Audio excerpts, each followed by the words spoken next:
தேவையான ஸ்பைசஸ் தான் போட்டு நல்லா வறுத்து எடுத்துக்கணும். அதெல்லாம் அரைச்சிடுவோம். அரைச்சாச்சு. அது கூட உப்பு சேர்த்துப்போம். மட்டன் சிக்கன் காடை எல்லாம் கொஞ்சம் லைட்டாக கீழ் விட்டுப்போம். இப்போ அந்த மசாலா அரைச்ச மசாலா போட்டு நல்லா மேரினேட் பண்ணி வைப்போம். ஸோ கோழி உள்ள அந்த கோயில் வச்சிடலாம். ஆடு உள்ள கோழி வச்சிடலாம். ஸோ தண்ணி ஊற்றி ஒரு 2 ஹவர்ஸ் வச்சிடலாம். ஒரு 2 ஹவர் ஆயிடுச்சு. ஏற்றுவோம்.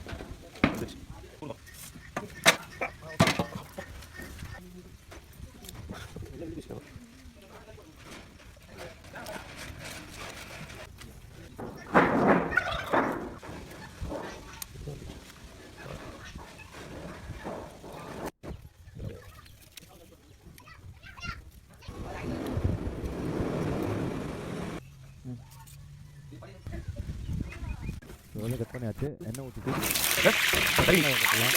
கறி போட்டுக்கலாம். மிளகு மிளகாய் போட்டு மிக்ஸ் பண்ணிப்போம். இஞ்சி பூண்டு பேஸ்ட் போட்டுக்கலாம். சால்ட் சேர்த்துக்கலாம். தக்காளி சேர்த்துக்கலாம். காரம் காய்கறி போட்டுக்கலாம். சீக்கிரம் மூடிட்ட போது தண்ணி ஊற்றி ஒரு 20 மினிட்ஸ் to 30 மினிட்ஸ் நல்லா குக் பண்ணுவோம். ரெடி ஆச்சு. சர்வ் பண்ணலாம்.